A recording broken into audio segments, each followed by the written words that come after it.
You are listening to the Unleashed and Aligned podcast, where we strip away the noise, unleash our truth, and align with our highest self. I'm your host, Felicia Dom, certified life coach, Reiki practitioner, and chakra guide, here to help women find deep love and interconnection within themselves. This podcast is here to increase awareness, inspire your journey, and educate you as you reclaim your energy and rise fully into who you are. Check the show notes for links to my healing circle, coaching, and more ways to work with me. Now, let's dive into today's episode. Welcome to Unleashed and Aligned podcast. I am here with Jen Blanford, and she is a social media manager and mom of 4. She helps business owners get more exposure and make more connections on social media. Welcome, Jen. How are you? I'm great. Thank you for having me, Felicia. Tell us a little bit about yourself and what you do in your business. Sure. So, as you mentioned, I'm a social media manager, and that can mean a ton of things. Initially, my standard packages include like a combination of content creation and engagement for the business owners who either want somebody to completely take over their social media or just do some of their social media. But I do a wide variety of things. I've helped business owners with reels, things of that nature. And more recently, I've been called to offer a done with you offer where I help business owners with a personalized social media plan and provide some one-to-one support while they're starting to implement that plan. Because something that I realized recently is that so much of the expert social media advice out there can be really overwhelming. And I think a lot of business owners try to follow it and they burn out or they end up being inconsistent and it just doesn't work for their life because everybody has something different going on. Although there are 24 hours in a day, not everyone's 24 hours are the same. Yeah, and I love that because I agree with when I first started, and I'm better at it now, but when I first started, I was like, what do I need to know? And then I would get into a program or something that was just very overwhelming, and I was just constantly consuming, but I wasn't really implementing. And then when I would go to implement, I'd be like, okay, wait, how do I exactly do this? So I love that you noticed that because I do think that is something that a lot of us struggle with. Have you done this previously in a job, or do you have just years of experience with your own social media stuff, or how'd you get into that? It was a combination of two things. Prior to doing this, I spent over a decade working with a healthcare nonprofit. I mainly helped manage their online communities. And so I really enjoyed, but also just developed skills for helping to engage people online and even doing a little bit of online content and that sort of thing. And it naturally evolved into social media because on the personal side, I was really into using Facebook to stay connected with friends and family so they lent themselves to one another. And then I picked up Instagram along the way and a few other platforms as well. Awesome. So I'm going to dive into some questions here. And the first one is, when did you realize you were playing small or holding yourself back? So I think this also goes back to why I started my business. For years, my husband always said, "Oh, you should start a business, start a business." And I don't know, it didn't appeal to me or it seemed overwhelming or daunting or I just didn't have an idea for it, whatever, right? But then with the job that I had mentioned towards the end, what used to be a super flexible job where I generally showed up standard hours if I had something going on or if my employer wanted me to be available at a different time, I could flex my hours. And towards the end, they got really very strict with the hours that they wanted me to work, even though I personally don't think there was a need for that. And they also got strict with trading shifts with coworkers. And it got to the point where I was missing my two of my daughters, my middle two kids. They both played lacrosse. And when they were younger, they played year round and it was missing some of their tournaments. And then it was also really difficult to make appointments for my son who has special needs. Like at the time, I was trying to get him into speech therapy. And I just realized I'm like, finally, I said enough is enough when it got to the point where I went for, I want to say it was like a yearly review meeting or something. We were discussing the whole schedule thing. And I got the comment, what would you do if you were a nurse? And I'm thinking, I'd trade shifts with somebody or they'd go short staffed. This is the real world, right? This is what happens. And I just realized it wasn't worth it and that it was time to start doing something different. And I said, okay, I'm going to start looking into this entrepreneurship thing and kind of figure out how to get started and what I want to do and where to go from there. I like that. I think it was Caroline Myss that said, when you're in whatever you believe, this is just my belief, so take it or leave it. But when your guides come in to help you redirect, they'll give you signs. So maybe the signs would be like your husband being like, you should look into this. And maybe you're like, it's interesting, but no, I like my job, it's flexible. And then it's like they start adding things where you're not as comfortable where you're at to nudge you in the direction Yeah. that you're supposed to go. And so I feel like sometimes that can come into the form of not being as flexible on the job, missing really important moments with your children, or things that actually for your special needs child that you need to take care of. And those things are really important to you. If you didn't pivot, I think other things might happen that's very uncomfortable in our lives. And that's just how I feel. And I think that it's cool to hear people's stories of how those little things had dropped into their life. Oh, it was really comfortable. And then it started getting uncomfortable. And it's like trying to push you in a certain direction, or at least that's what I believe. So it's cool to hear you say that. No, I definitely think life works that way for a lot of things. What did you need to let go of in order to become more of who you are today? I feel like this is always something that's evolving with me, but the younger version of me probably when even, I don't know, 10 or 15 years ago, maybe, when I would go to apply for a job or interview for a job or go to a networking group or whatever it was, I felt nervous, like I had to show up a certain way, and letting go of that.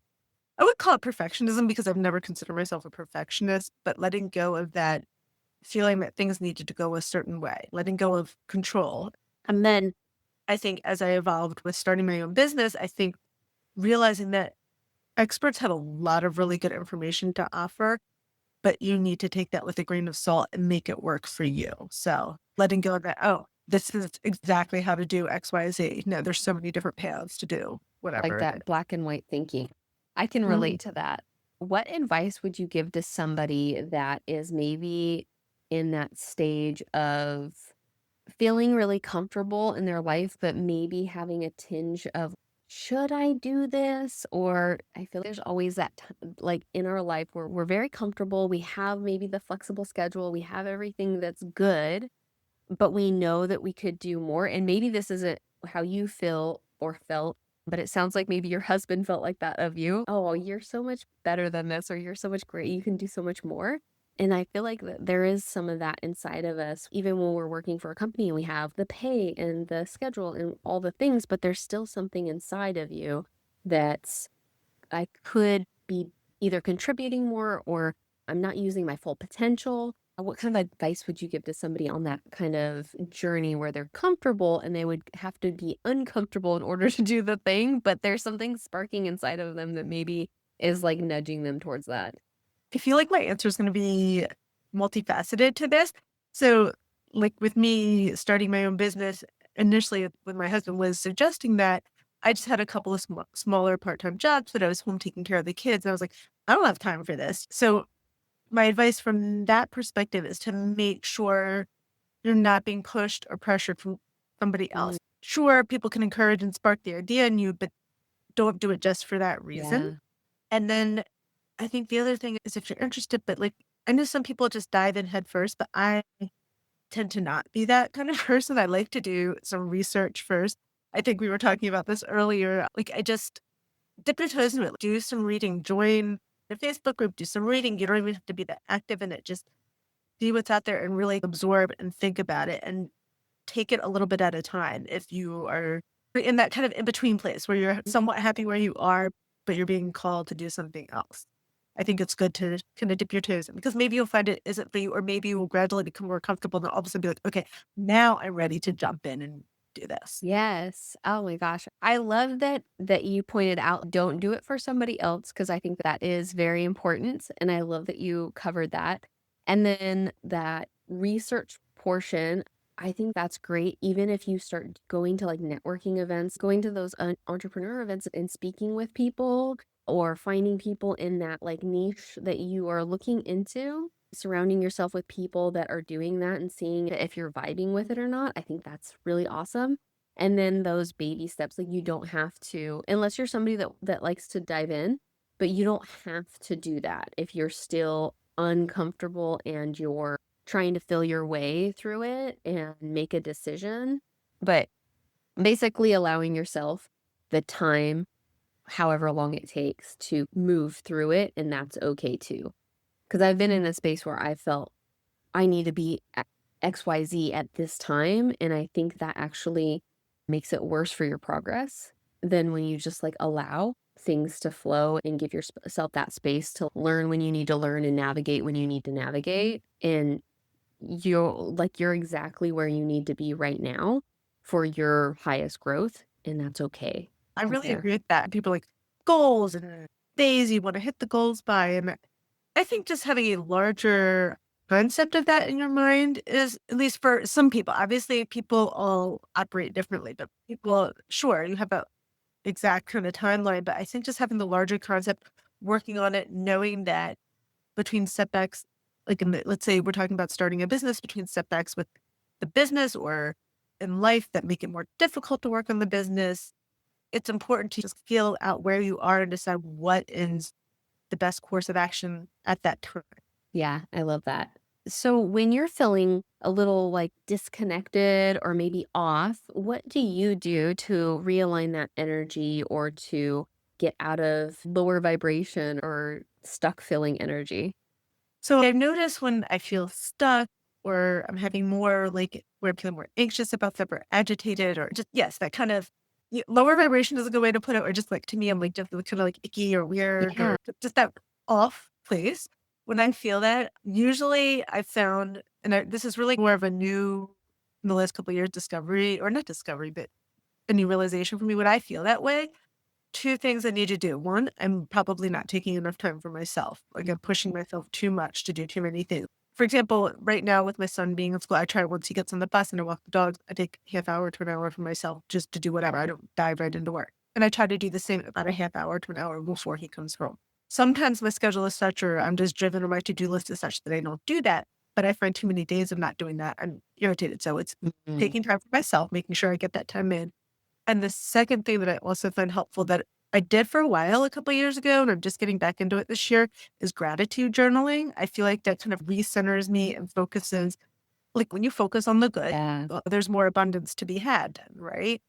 Yes. I love that you said you like acknowledge that your energy's off or that maybe you feel a little down or not in the best spirits when you don't take the time for yourself. Cause I think that's really important for us to acknowledge in everything, like foods we eat and if we miss exercising or whatever it is that is promoting really good vibes. And then when you're not doing it, you're like, wait, I actually love that in my routine. And you pay attention to what are the your beliefs and values around your schedule that you want to keep. And so by that, exercise makes me feel good, meditation makes me feel good. So I want to keep those in my schedule because those are really important to me.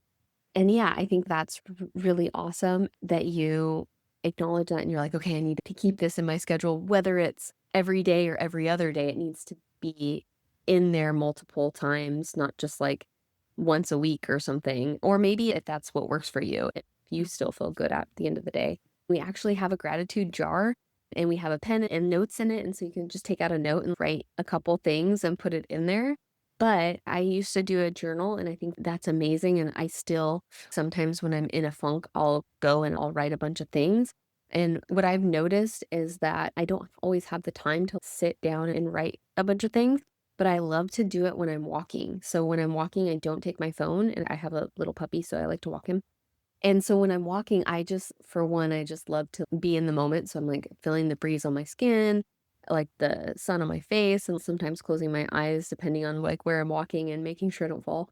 But then saying, I always tell the universe, like, thank you for this beautiful day, because I think every day is beautiful. But I like thinking of other things like, I had such a great conversation today with Jen. Thank you so much. And just like those like things. So if you are pressed for time, I think that's awesome to incorporate it too into the, like, little activities that you do, maybe you're in traffic or whatever, and it really does change, like you said, that what you're looking for, you get more of, and it really does help turn around that mood.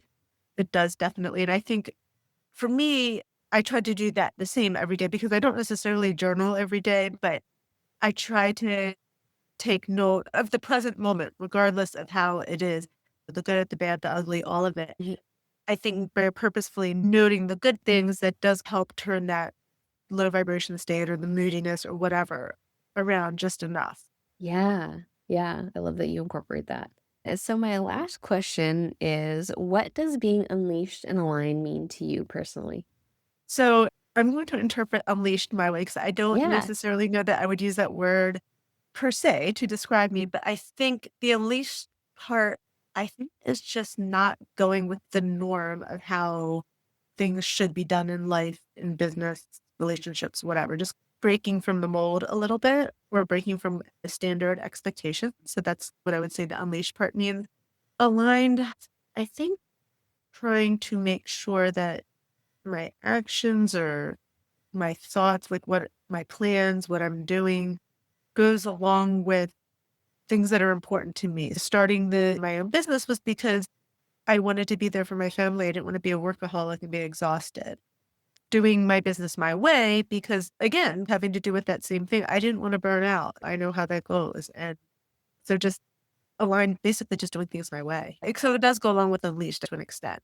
Yeah. So, is there anything else that you feel called to share, or maybe something that we didn't talk about that you really wanted to? Just in general, I think, and this is something really that having a child with special needs has taught me, is to just give yourself grace. It's okay if you get upset. It's okay if things don't work out the way you want. Just go with the flow. And something along with that is focus on what you can control. It's so easy to get frustrated by things, but if you just take a look at what's going on, what can you control, what makes the most sense right now, whether it's life, business, whatever. I'm definitely going to add everything where people can reach you into the show notes. And if you have anything upcoming or anything like that you want me to add into the show notes, we'll definitely put that there. It has been such a pleasure to have you on. Thank you so much. I hope that we can have you back on one of my new categories that I have.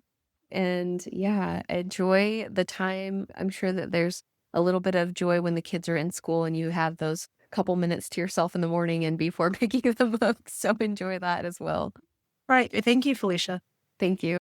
If you enjoyed this podcast, please make sure to like, subscribe, and leave a review so that we can connect with more people to develop our mind, body, and spirit.